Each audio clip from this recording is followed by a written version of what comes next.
स्वागत है आप सभी का एमर्स एकेडमी के इस करंट अफेयर्स क्लास में, जो कि हम आपके लिए महत्वपूर्ण करंट अफेयर्स की क्लास डेली लेके आते हैं। आज हम बात करेंगे 14 अगस्त के करंट अफेयर्स के बारे में। करते हैं क्लास को शुरू। देखते हैं आज के कौन कौन से हमारे महत्वपूर्ण क्वेश्चंस रहेंगे इस क्लास के। लास्ट में हमारा रहेगा 14 अगस्त की यानी हिस्ट्री, यानी 14 अगस्त के दिन जितनी भी हिस्ट्री में घटनाएं हुई होंगी उन सभी के बारे में, जो कि एग्जाम में क्वेश्चन ज्यादातर वो पूछे जाते हैं हिस्ट्री के, उन सभी को कवर करेंगे, जो कि काफी आपके लिए हेल्पफुल रहती है। 14 अगस्त की हिस्ट्री साथ साथ करंट अफेयर्स के साथ अगर हिस्ट्री कवर कर लेते हैं तो मोस्टली आपका जो हिस्ट्री का पार्ट है वो कवर हो जाता है। तो शुरू करते हैं। पहले देखते हैं आज करंट अफेयर्स के कौन कौन से क्वेश्चन हैं। पहला क्वेश्चन है हमारा, मानसून यानी कि a poem of love and loving जो पुस्तक है ये किसके द्वारा लिखी गई है? ये लिखी गई है उभय कुमार यानी उभय के द्वारा ये पुस्तक लिखी गई है। यानी भारतीय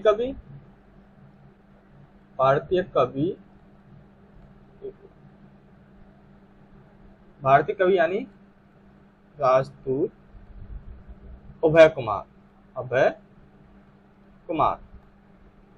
ये भारतीय कवि यानी राजपूत उभय कुमार। भारतीय संस्कृति से संबंधित जो परिषद के उप महानिदेशक ने पुरानी दिल्ली यानी दिल्ली में कथायिका सांस्कृतिक केंद्र, तो सांस्कृतिक केंद्र 150 में 4 पंक्तियों से चलने वाली एक पुस्तक यानी monsoon a poem of love and loving नामक पुस्तक का इन्होंने विमोचन किया है। इस किताब को जो साहित्य अकादमी जो है उसने इस पुस्तक को 68वें जयंती महोत्सव पर इसे 13 मार्च 2022 को इस अवसर पर इसे प्रकाशित किया गया था। यानी 68वें जयंती महोत्सव पर 13 मार्च 2022 को साहित्य अकादमी ने इस पुस्तक को प्रकाशित किया था। ठीक है, वीडियो अच्छी लगा करे तो like and share and subscribe जरूर कर लिया करो। ठीक है, तो हमारा क्वेश्चन जो था वो ये था, a poem of love and loving जो पुस्तक है वो किसके द्वारा लिखी गई है? तो ये अभय कुमार के द्वारा लिखी गई है, यानी अभय के या अभय कुमार के द्वारा। ठीक है, चलते हैं नेक्स्ट क्वेश्चन पे। नेक्स्ट क्वेश्चन है हमारा, भारतीय फिल्म फेस्टिवल यानी मेलबोर्न यानी IFFM 2023 में बेस्ट फिल्म अवार्ड किसे दिया गया है? यानी कि जो क्वेश्चन है वो हमारे ये फिल्म फेस्टिवल मेलबोर्न में जो बेस्ट फिल्म का अवार्ड जो है वो किसके द्वारा दिया गया? ये दिया गया है सीतारामम को। सीतारामम जो फिल्म है इसे ये फिल्म अवार्ड दिया गया है। ये 14वें भारतीय फिल्म महोत्सव यानी मेलबर्न, ये 14वां था। मेलबर्न में IFFM ने ये 11 अगस्त को मेलबर्न यानी ये ऑस्ट्रेलिया में आयोजित किया गया था। अगर पूछ लिया जाता है कहाँ पे आयोजित किया गया था, तो ये ऑस्ट्रेलिया में ये आयोजित किया गया था। भारतीय फिल्म फेस्टिवल मेलबोर्न ये ऑस्ट्रेलिया में ये आयोजित किया गया, जिसमें विश्व स्तर पर भारत की जो सर्वश्रेष्ठ फिल्म है और OTT सामग्री को भी सम्मान इसमें दिया गया था। ठीक है, तो जो हमारा क्वेश्चन था ये था, भारतीय फिल्म फेस्टिवल मेलबर्न यानी IFFM 2023 में बेस्ट फिल्म का अवार्ड किसे दिया गया था? तो वो दिया गया था सीतारामम को, जो कि हुआ है ऑस्ट्रेलिया में। ये 14वां था, 14वां भारतीय मेलबर्न था, 11 अगस्त को ये किया गया था। ठीक है, चलते हैं नेक्स्ट क्वेश्चन पे। नेक्स्ट क्वेश्चन हमारा, हाल ही में किस राज्य ने कोनराड के संगमा ने मुख्यमंत्री सौर मिशन शुरू किया है? यानी कि जो मुख्यमंत्री सौर मिशन है वो कहां पर यानी किस राज्य में शुरू किया गया है? तो ये शुरू किया गया है मेघालय में।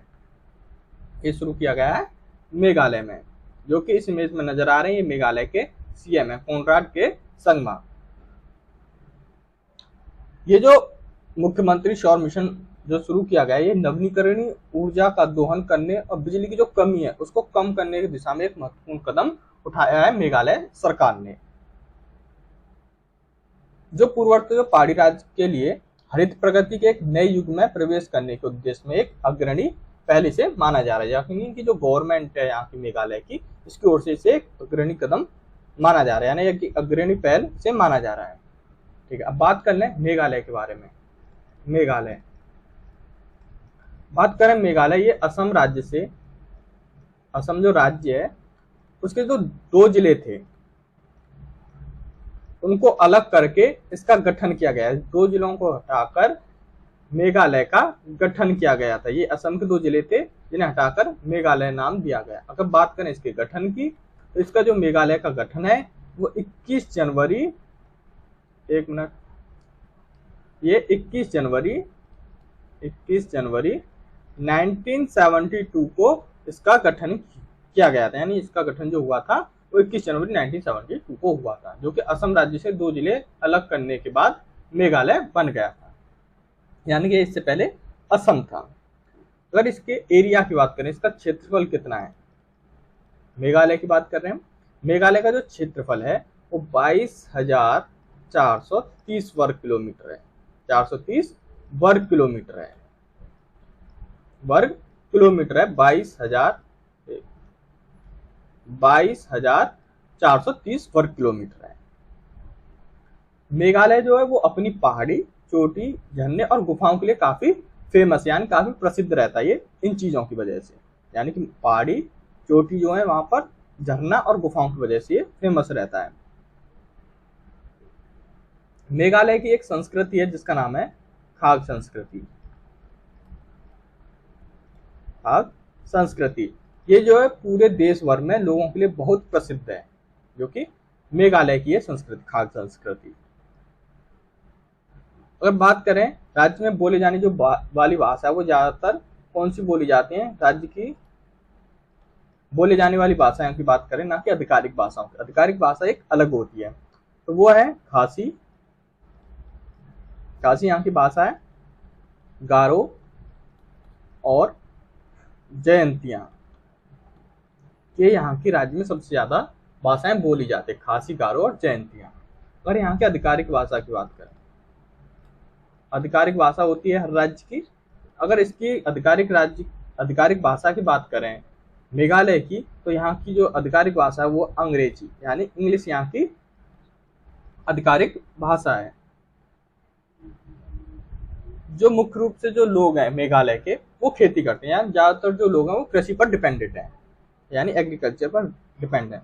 राज्य का जो 80%, राज्य का 80% जो है अर्थव्यवस्था की बात करें, 80% जो अर्थव्यवस्था है वो एग्रीकल्चर यानी कृषि पर ही आधारित है, इसकी मेघालय की।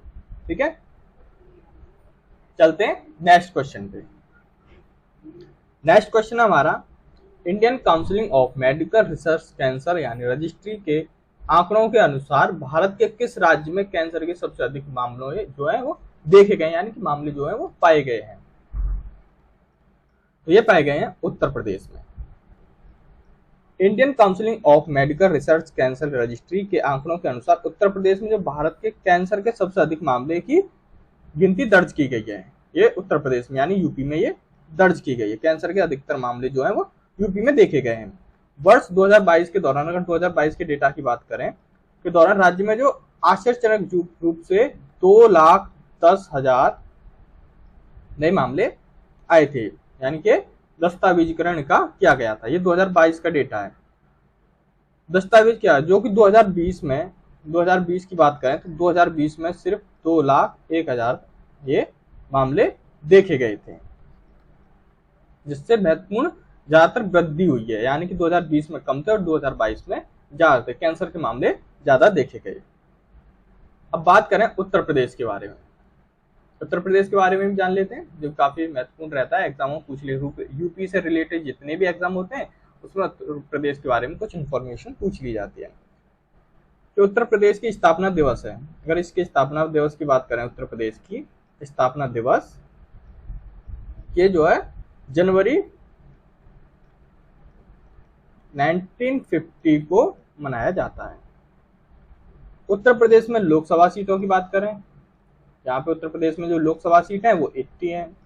और जिले की बात करें, उत्तर प्रदेश में जो जिले हैं, जिले जो हैं वो 75 हैं। और मंडल की बात करें, यहाँ पर जो है वो मंडल वो 18 मंडल हैं उत्तर प्रदेश में। यहाँ की राज्य की भाषा की बात करें, राज्य की भाषा, उत्तर प्रदेश की राज्य की भाषा की बात करें तो राज्य की भाषा यहाँ पे हिंदी और उर्दू है, हिंदी और उर्दू यहाँ की ये राज्य की भाषा है। क्षेत्रफल की बात करें, उत्तर प्रदेश का क्षेत्रफल कितना है? इसका है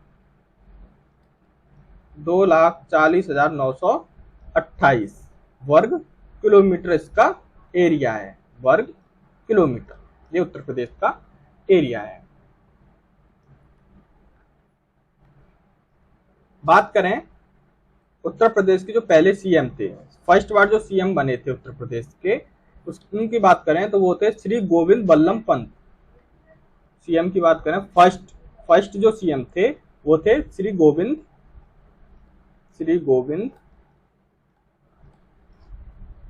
बल्लभ पंत। श्री गोविंद बल्लभ पंत जो थे ये फर्स्ट सीएम थे। यहाँ पर एक मिनट,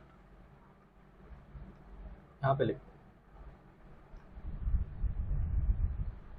इसका उत्तर था उत्तर प्रदेश। अगर हम बात कर रहे थे यहाँ पे सीएम की, तो जो फर्स्ट सीएम थे, यानी कि जब इसकी स्थापना की गई थी, जब सबसे फर्स्ट जो सीएम बने थे, उनका नाम है श्री गोविंद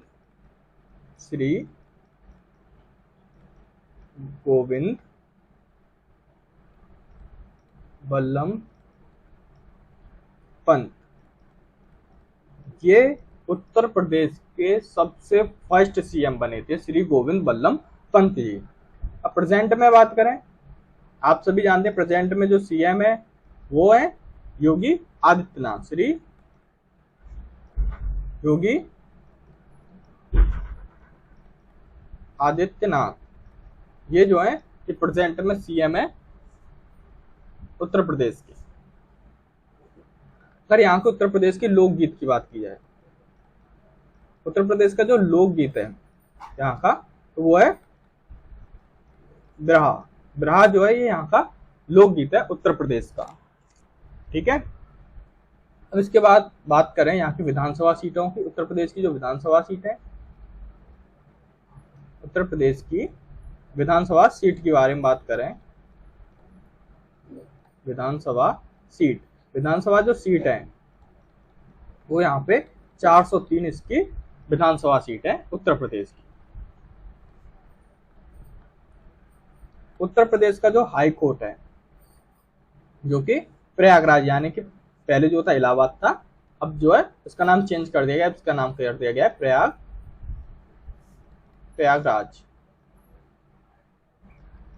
यहाँ का जो हाई कोर्ट है ये एशिया का सबसे बड़ा हाई कोर्ट है।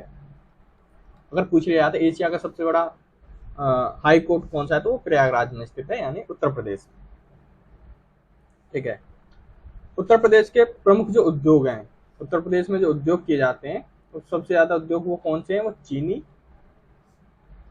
चूड़ी, चमड़ा और साइकिल।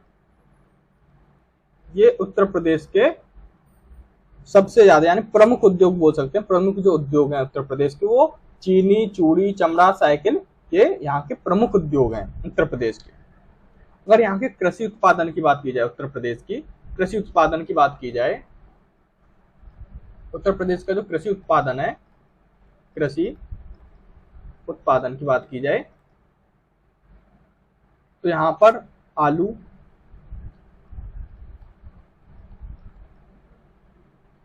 तिलहन, गन्ना, गेहूं, चावल,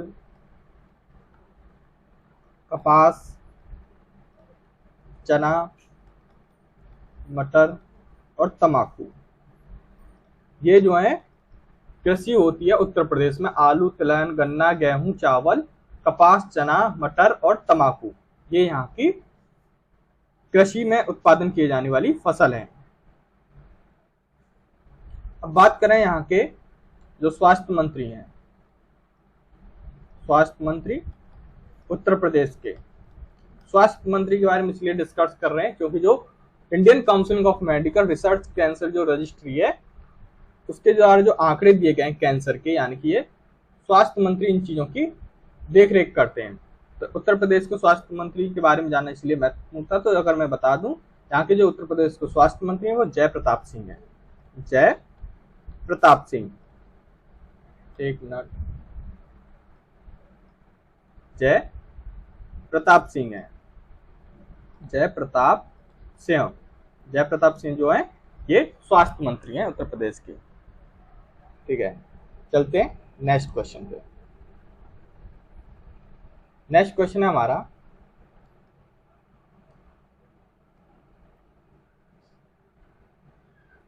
RICS यानी कि RICS दक्षिण एशिया पुस्तकों में लाइफ टाइम अचीवमेंट जो अवार्ड है, लाइफ टाइम अचीवमेंट जो अवार्ड है वो किसे सम्मानित किया गया है? ये किया गया है सुभाष रूंगवाल को। सुभाष रूंगवाल को ये RICS जो दक्षिण एशिया पुस्तकों में लाइफ टाइम जो अचीवमेंट है ये सुभाष रूंगवाल को सम्मानित किया गया है। बात करें सुभाष रूंगवाला के बारे में, तो ये जो रूंगवाल हैं वो 4 दशकों से अधिक की विरासत के साथ एक प्रमुख रियल एस्टेट डेवलपर हैं। पहले ये RICS दक्षिण एशिया पुरस्कारों में लाइफ टाइम अचीवमेंट इन्होंने अवार्ड से इन्हें सम्मानित किया गया है। ठीक है, ये थे सुभाष रूंगवाल। अब बात करते हैं नेक्स्ट क्वेश्चन के बारे में।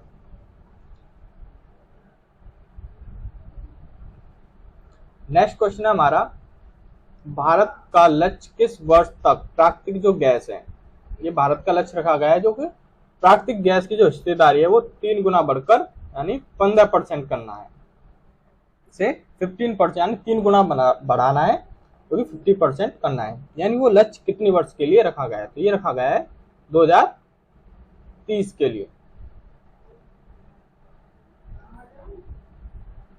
ये 2030 के लिए इसका लक्ष्य रखा गया है, प्राकृतिक गैसों की हिस्सेदारी के 3 गुना बढ़ाकर यानी 15% इसे करना है। पेट्रोलियम और प्राकृतिक गैस यानी कि जो मंत्री हैं वो है हरदीप सिंह। इन सभी के जो मंत्री हैं वो है हरदीप सिंह, हरदीप सिंह पुरी इनका पूरा नाम है।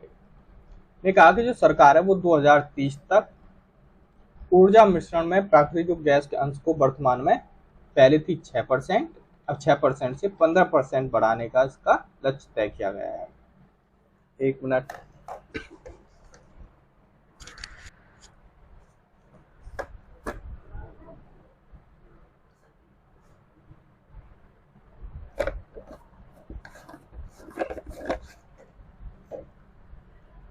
पहले था 6%, जो अब की 15 यानी 3 गुना बढ़ाया जा रहा है। इसे 15% बढ़ाने का लक्ष्य रखा गया है यानी 2030 तक, जो कि रखा है हरदीप सिंह पुरी ने, जो कि पेट्रोलियम और प्राकृतिक गैस के मंत्री हैं।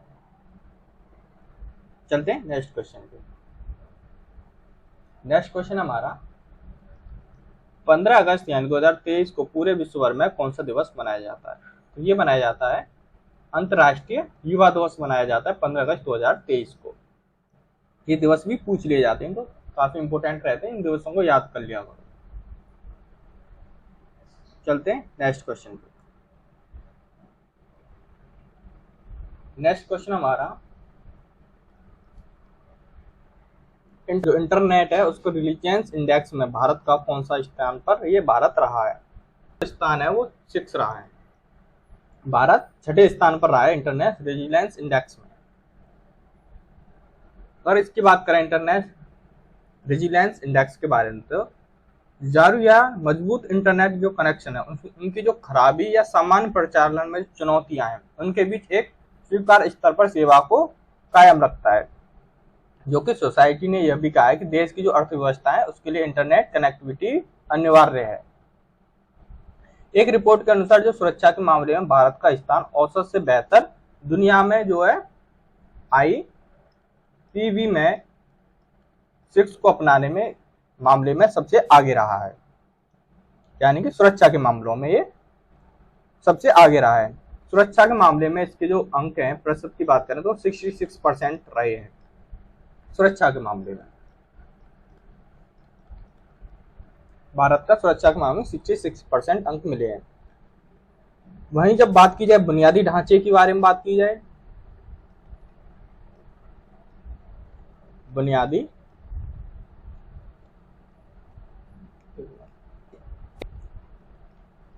बुनियादी ढांचे के बारे में बात की जाए तो बुनियादी ढांचे के मामले में ये घटकर 31% है, यानी कि बुनियादी ढांचे के मामले में 31% रह जाए और सुरक्षा के मामले में 60, यानी अच्छा 66% सुरक्षा के मामले में अच्छा है और बुनियादी ढांचे के मामले में ये नीचे गिर जाता है, यानी 31% का इसे 31% पर ये आ जाता है। बाजार की तैयारियों के मामले में बात करें बाजार की, तो ये भारत को 35% ही अंक इसे मिलते हैं। औरों की बात करें इंटरनेट रेजिलियंस इंडेक्स के बारे में, तो भूटान को 58%, भूटान को 58% मिले जो कि सबसे शीर्ष पर रहा है फर्स्ट पे। बांग्लादेश की बात करें इसे 51% मिले हुए हैं। मालदीव की बात करें तो इसे 50%, अब श्रीलंका को मिले 47% और नेपाल को मिले हैं 43%।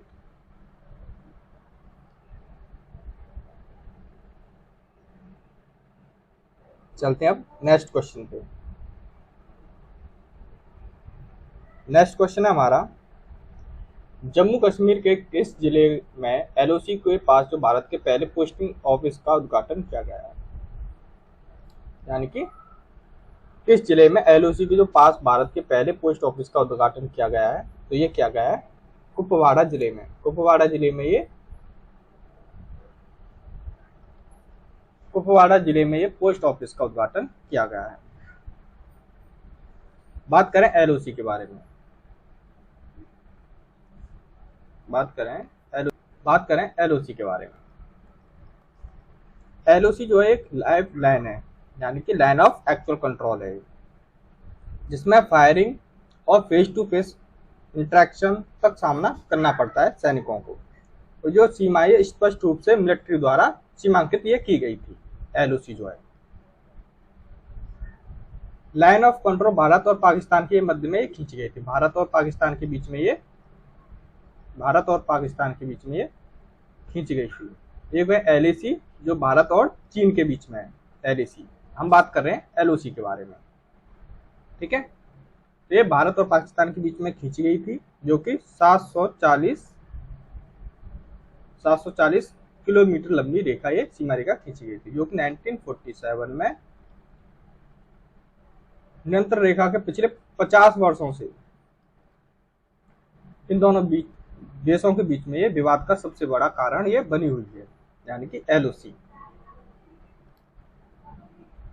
अगर बात करें एलओसी में जो कब्जा है पाकिस्तान का, वो किस किस जगह पर है, तो यहाँ पर ये गिलगिट और बलिस्तान, इन दोनों पर जो कब्जा है वो पाकिस्तान का कब्जा है, यानी जो बोलते हैं हम पीओके, पाकिस्तान ऑक्यूपाइज कश्मीर, जिसमें गिलगिट और बलिस्तान पर कब्जा कर रखा है पाकिस्तान ने। जो 3 हिस्से हैं, यानी जो ज्यादातर जो हिस्सा है वो भारत के कब्जे में है। अब चलते हैं नेक्स्ट क्वेश्चन पे। नेक्स्ट क्वेश्चन हमारा, कौन सा मंत्रालय चेन्नई में बाढ़ जोखिम प्रबंधन परियोजना के लिए 561 करोड़ रुपए की वित्त पोषण जो है वो करेगा? ये कौन से मंत्रालय ने किया? क्वेश्चन है ये हमारा, किस मंत्रालय ने? ये केंद्रीय गृह मंत्रालय द्वारा ये 561 करोड़ रुपए का वित्त पोषण ये करेगा, केंद्रीय गृह मंत्रालय करेगा इसके लिए। अब चलते हैं नेक्स्ट क्वेश्चन पे। तो नेक्स्ट क्वेश्चन जो है वो हमारा ये है, किस बैंक के द्वारा मैक्स लाइफ की हिस्सेदारी बढ़ाने के लिए 16.12 बिलियन जो का निवेश किया जाएगा, वो किस बैंक के द्वारा किया जाएगा मैक्स लाइफ में? तो ये किया जाएगा एक्सिस बैंक द्वारा। एक्सिस बैंक जो है वो 16.12 बिलियन का निवेश करेगी मैक्स लाइफ में, उसकी हिस्सेदारी बढ़ाने के लिए। क्वेश्चन है हमारा, किस राज्य ने या केंद्र शासित प्रदेश ने राजौरी चिकरी फूड क्राफ्ट और बुद्धजी चावल को जीआई टैग किया गया है? तो ये दिया गया है जम्मू कश्मीर राज्य में। अब बात करेंगे जीआई टैग का मतलब क्या होता है, आखिरकार ये जीआई टैग है क्या, ये क्यों दिया जाता है। तो मैं बता दूं, जीआई जो टैग है इसे बोलते हैं जियोग्राफिकल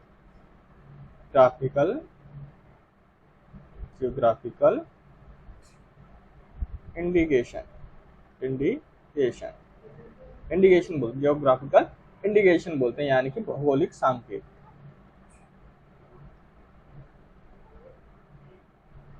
भौगोलिक संकेत जीआई टैग को हम बोलते हैं। जीआई टैग जो है ये एक तरह का एक प्रतीक है जो कि मुख्य रूप से किसी उत्पाद को उसके मूल क्षेत्र से जोड़ने के लिए से दिया जाता है जीआई टैग। आखिरकार जीआई टैग प्रदान कौन करता है, जीआई टैग जो प्रदान करता है, जीआई टैग प्रदान कौन करता है, मिनिस्ट्री ऑफ कॉमर्स के अंतर्गत जो आने वाले department of industry promotion and internal trade की ओर से, इंडस्ट्री यहाँ पे मैं लिख देता हूँ, इंडस्ट्री प्रमोशन और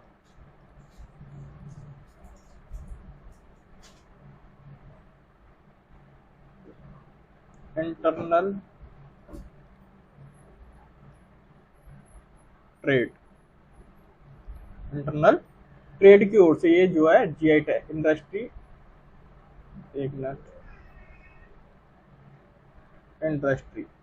इंडस्ट्री प्रमोशन और इंटरनल ट्रेड की ओर से ये जीआई टैग दिया जाता है।